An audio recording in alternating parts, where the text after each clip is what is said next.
Halo semuanya, perkenalkan nama saya Stefanus Arya Bayu Samudra Batona dengan NIM 2315157. Pada kesempatan kali ini saya akan menjelaskan tentang tugas ujian akhir semester saya di mata kuliah Big Data dan Data Mining terkait dengan judul yang saya angkat yaitu analisis sentimen pengguna aplikasi TikTok pada aplikasi Google Play Store dengan menggunakan algoritma naive Bayes. Oke teman-teman, mungkin yang pertama saya akan menjelaskan tentang datasetnya. Jadi dataset yang saya ambil itu dari Kaggle, di mana itu dia berisi 6 kolom, yang dimana ada ulasan, terus ada versi app, terus jumlah like, tanggal, dan rating 1-5, dan juga ada nama user, yang kebanyakan itu bukan nama akun, tapi dia tulisannya pengguna Google.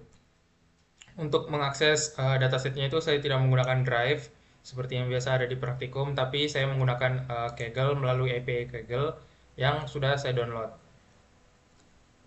Jadi ini untuk install Kaggle-nya.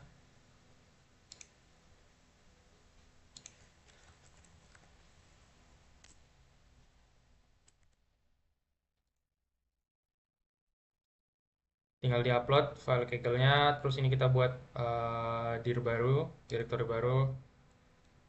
Terus ini kita mendownload datasetnya dari Kaggle tadi.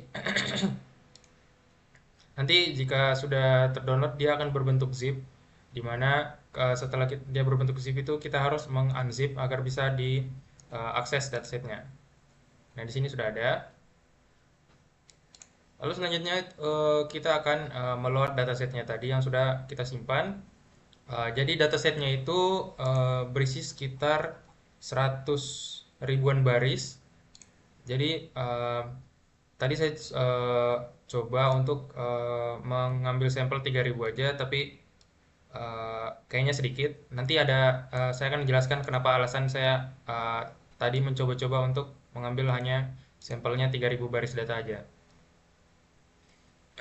Jadi ini contoh dari isi datasetnya. Itu ada nama user seperti tadi, ulasannya apa, komen-komennya apa, ratingnya itu 1-5, tanggal dia komennya kapan, terus likes-nya itu berapa, versi app-nya berapa. Terus di sini ada kita melihat dev info di mana nama user itu dia bertipe data objek, lalu ulasannya itu objek juga, ratingnya itu integer, tanggalnya itu objek, versi app-nya itu objek, terus likes-nya itu integer. Kenapa versi app ini hanya segini? Karena ada beberapa versi app itu yang tidak tercantum. Tadi ada penjelasannya. Nih, dia sekitar 13% itu 0. Lalu selanjutnya kita akan melakukan pre-processing, di mana kita akan menghapus ulasan yang kosong. Jika ada ulasan yang kosong, maka akan dihapus. Selanjutnya, nih, di sini kenapa saya beri komen buang netral, karena kan tadi ratingnya 1-5. Jadi, jika 1-5 itu ada angka di tengah-tengahnya, yaitu angka 3. Di mana angka 3 itu kita bagi saya itu netral atau tidak bisa dianggap positif atau negatif. Nah, karena di sini saya hanya akan melihat uh, uh, ulasan itu positif atau negatif, jadi angka 3 itu saya hilangkan. Jadi yang tersisa itu hanya 1, 2, terus sama 4 sama 5. Terus di sini juga saya melabelkan di mana positif itu jika dia lebih dari 4, lebih dari sama dengan 4, sisanya yaitu 1 dan 2 itu akan negatif. Hasilnya seperti ini. Jadi untuk sentimen positif itu ada sekitar 56.000 sekian. Untuk sentimen negatifnya ada 35.000 sekian. Selanjutnya ini untuk tadi saya coba-coba untuk memvisualisasikannya dengan bar chart. Sabar saya kecilkan. Dengan bar chart di mana di sini kelihatan ya positifnya itu 50.000 lebih, tadi sekitar 56 ribuan, dan negatifnya itu sekitar 35 ribuan. Selanjutnya di sini kita akan melakukan cleaning dari datanya, yang dimana di sini kita akan dari teks ulasan tadi, semua teks itu kita akan membuat dia menjadi huruf kecil, bukan kapital. Jadi semua kalimat atau kata yang ada huruf kapitalnya itu diubah ke huruf kecil. Lalu selanjutnya di sini kita akan menghilangkan link-link atau URL yang ada pada komen. Jadi kalau ada komen yang ada URL-nya itu langsung dihapus. Terus ini juga kita akan menseleksi, kita akan hanya menampilkan komen-komen yang dia mengandung karakter A sampai Z. Selain itu, jika dia mengandung angka, koma, titik, titik koma, dan sebagainya selain A sampai Z, itu dia akan dihapus. Nah, ini untuk contoh data, ini yang sudah dibersihkan dan ini yang awalnya. Kenapa di sini saya tidak memakai Sastrawi untuk melakukan preprocessingnya, mengubah ulasannya juga?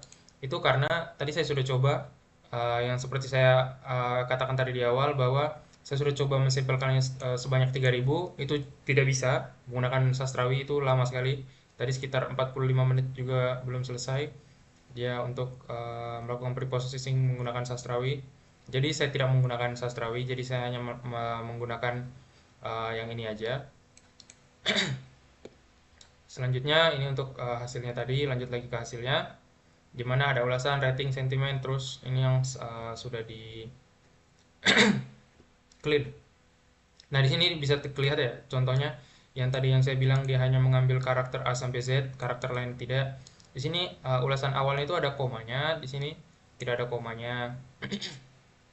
Seperti itu. Lanjut, kita akan melakukan TF-IDF yang dimana saya batasi dia itu sebanyak 3000 aja teksnya. Selanjutnya kita akan melakukan splitting data 80-20. Lalu untuk modelingnya saya menggunakan naive Bayes.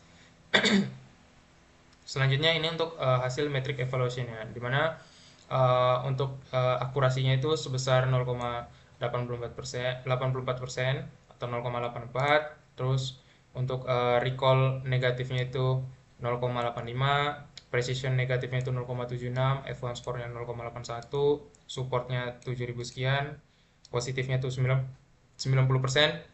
recall-nya 84%, F1 score-nya 87%, dan supportnya 11.000 sekian. Nah, kalau kita lihat dari hasil matrix evaluation ini, itu dia hasilnya itu imbalance gitu. Jadi kemungkinan hasil yang dilakukan oleh model ini nanti dia hasilnya itu pasti positif, cenderung ke arah positif. Karena mungkin datanya kebanyakan ya. Lanjut, ini untuk visualisasinya. Nah, ini untuk hasil visualisasinya, di mana di sini true positifnya itu 9.515, terus false positifnya itu dia 1072. Di sini ada false negatif. Ini ya, di sini false negatif 1873, dan ini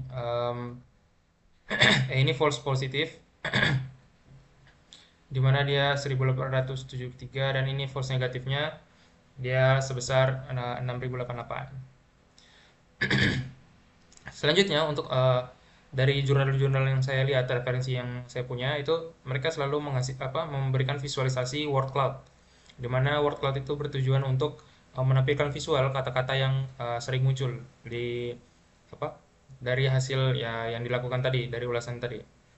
Nah, di sini saya membagi dua, yaitu ada sentimen positif dan juga sentimen negatif, di mana untuk sentimen positif itu saya memberikan warna hijau, dan negatif itu yang word cloud-nya itu warna merah tulisannya. Jadi ini untuk yang positif, kelihatan ya, banyak tulisan-tulisan, ada TikTok bagus sekali, bagus bagus. Selanjutnya untuk merah itu ini dia ada kata tidak bisa, nggak bisa, selalu kata-kata negasi. Nah, untuk selanjutnya itu ini kode ini digunakan untuk menyimpan model dan juga hasil dari TF-IDF-nya tadi. Mungkin sekian dari saya. Jika ada kesalahan kata atau mungkin ada miss penjelasannya, mohon maaf. Jadi intinya saya mengambil judul ini tuh saya ingin tahu, saya penasaran terhadap gimana sih ulasan sentimen atau komentar-komentar pengguna TikTok itu, tapi base itu dari Google Play gitu, dari aplikasi Google Play itu kan biasanya ada ulasannya. Nah, saya pengen tahu bagaimana sih ulasan-ulasan dari pengguna apakah lebih banyak positif, apakah lebih banyak negatif. Dan dari hasil yang tadi setelah saya coba-coba itu uh, hasilnya masih imbalance, di mana angka positif itu pasti lebih banyak. Jadi modelnya itu memprediksi positifnya itu lebih banyak daripada negatif. Dan juga sebenarnya untuk metode yang dipilih ini sebenarnya paling maksimal itu sebenarnya bisa menggunakan Indobert ya dibandingkan naive Bayes, tapi karena materi dari uh, dosennya di praktikum itu menggunakan naive Bayes, jadi kita menggunakan naive Bayes. Mungkin sekian, terima kasih.